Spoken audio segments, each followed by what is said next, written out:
तुभ्यां नमः सकलमङ्गलकारकाय।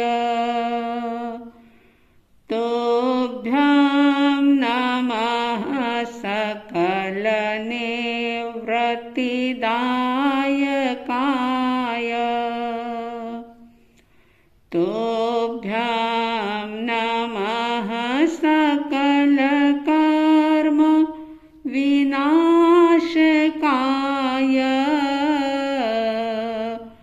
तुभ्यां नमः सकलतत्त्वनिरूपकाय। तुभ्यां नमः सकलतत्त्वनिरूपकाय। श्रद्धालु जिज्ञासु श्रोताओं, समता षोडशी की चर्चा आप सुन रहे हैं। 7वीं गाथा चल रही है समता षोडशी की, और ये समता षोडशी मुख्य रूप से व्यक्ति की भावना में परिवर्तन करने वाली है।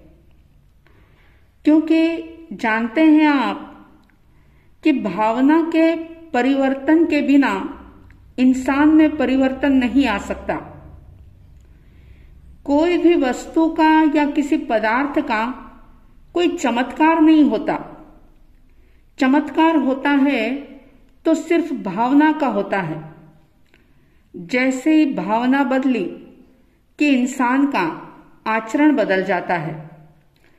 और जानते हैं आप कि भावना के साथ अपने रसायन बदलते हैं, और जैसे ही रसायन बदलते हैं तो फिर सारा जीवन, सारा व्यवहार बदल जाता है। और इस भावना परिवर्तन के अंदर हमारा विश्वास, हमारी आस्था बहुत बड़ा रोल निभाती है। बहुत सारे लोग ऐसे हैं जो किसी बड़े त्यागी, वैरागी, साधु संतों की चरण धूलि अपने सिर पर लगा लेते हैं, या उनके चरण रज लेकर के किसी पीड़ित अंग पर लगा दी जाती है, तो कई बार भयंकर दर्द भी दूर हो जाता है, भयंकर बीमारी भी मिट जाती है। तो क्या ये धूल का चमत्कार हुआ? नहीं, कदापि नहीं। ये चमत्कार है उनकी आस्था का, उनकी भावना का, उनके विश्वास का ये चमत्कार होता है। तो जब तक हमारी भावना नहीं बदलती, हमारा आचार नहीं बदलता, हमारा जीवन नहीं बदलता। और ये समता षोडशी, जिसका एक एक शब्द हमारे भावों को बदलने वाला है, हमारी भावनाओं को एक सही दिशा देने वाला है। तो आइए 7वीं गाथा, जिसमें कहा गया था, जो होता है वह होने दो, होने को स्वीकार करो,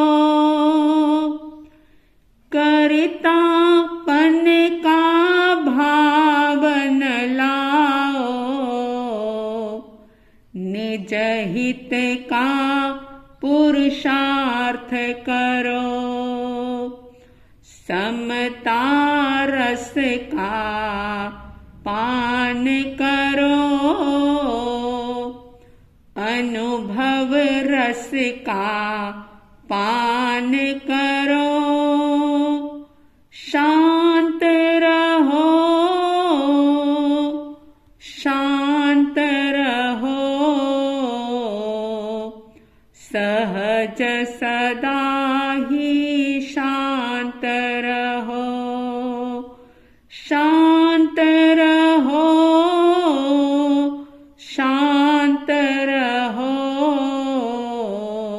सहज सदा ही शांत रहो। जो व्यक्ति जीवन में हर परिस्थिति में शांत रहना सीख जाता है वह आराधक बन सकता है, क्योंकि शांति बहुत बड़ी उपलब्धि है। जिस व्यक्ति को शांत रहना आ गया, अपने कषायों को उपशांत करना आ गया, वह व्यक्ति आराधक बन सकता है, विराधक होने से बच सकता है।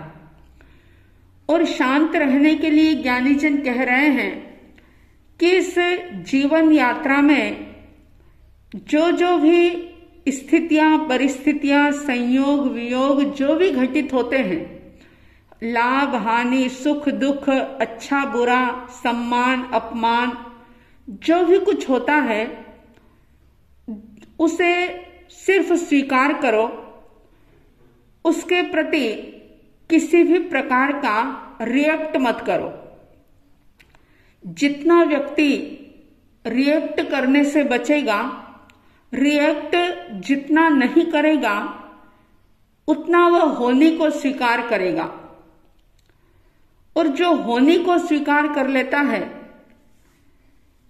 वह सचमुच जीवन के तथ्य को पा जाता है। जो होता है वह होने दो, होने को स्वीकार करो। जो कुछ भी हो रहा है उस होने को जो शांत भाव से स्वीकार करता है, और साथ में कह दिया कि कर्तापन का भाव न लाओ। कर्तापन, कर्ता का मतलब होता है करने वाला। कर्तापन जो है ये बहुत घातक चीज है।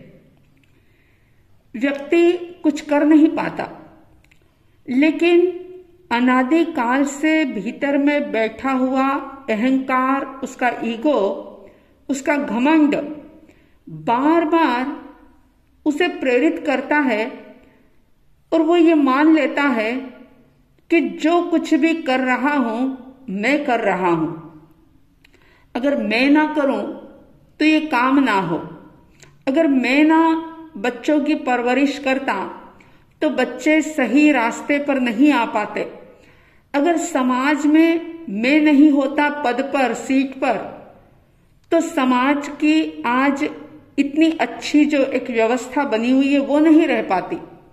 यानी हर जगह आप देखो कि अपने अज्ञान और अहंकार के कारण से व्यक्ति अपने आप को कर्ता मानता है कि मैं करने वाला हूं, जबकि ज्ञानी कह रहे हैं कि कर्तापन का भाव न लाओ।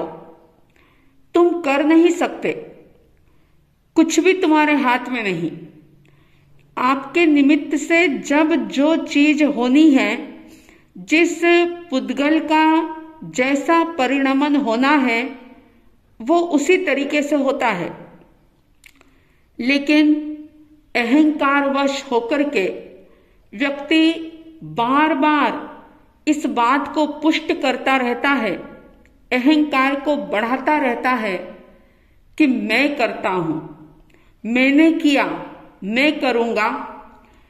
ये व्यवहारिक भाषा तो हो सकती है, व्यवहार में तो ऐसा ही कहा जाता है, व्यवहार के शब्द ये हो सकते हैं, लेकिन भीतर में बोध जगाना जरूरी है कि मैं कुछ भी नहीं कर सकता, ये तो मेरे निमित्त से जो हो रहा है वो हो रहा है, लेकिन मैं कर दूंगा या मुझसे हो जाएगा ऐसा नहीं होता। अगर ऐसा हो सकता तो आप सोचे जरा कि एक बिजनेसमैन है, बहुत सावधानी के साथ, बड़ी सजगता के साथ, समझदारी के साथ वो बिजनेस करता है, लेकिन फिर भी कई बार समझदारी धरी रह जाती है और एकदम अचानक बहुत सारा नुकसान हो जाता है।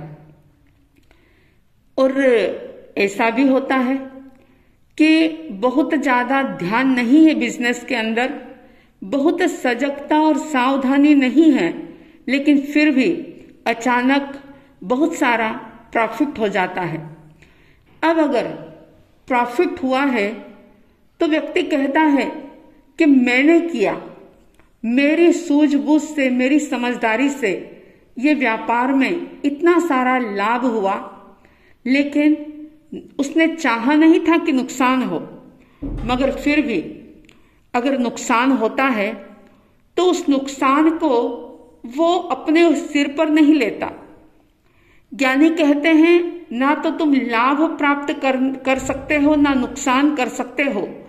जब जो जैसा होना होता है वैसा हो ही जाता है।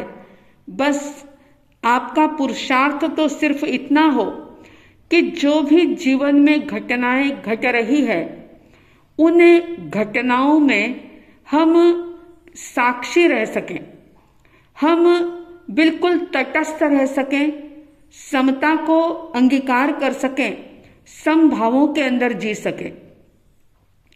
तो तीसरा पद जो है, तीसरा चरण बहुत महत्वपूर्ण बात कह रहा है कि कर्तापन का भाव न लाओ।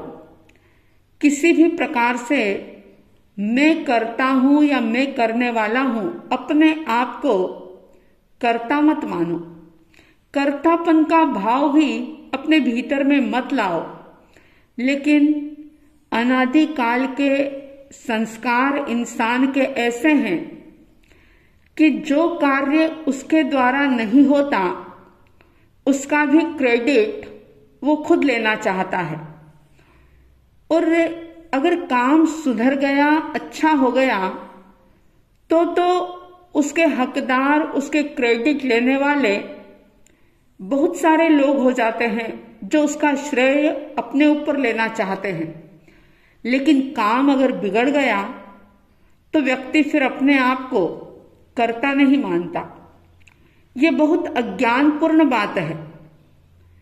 ज्ञानी कह रहे हैं कि कर्तापन का भाव न लाओ।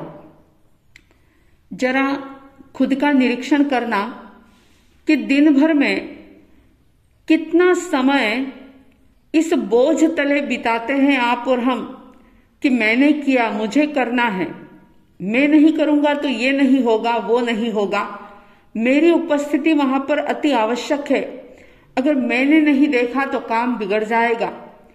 ये झूठा अहंकार, ये अज्ञान हमने जन्मों जन्म से पाल रखा है और इसी कारण से रोम रोम में कर्तापन का भाव ठूस ठूस करके भरा हुआ है। जबकि ज्ञानी कह रहे हैं कि जीवन में जो भी हो रहा है उसके ज्ञाता दृष्टा बन जाओ, लेकिन कर्तापन का भाव मत लाओ।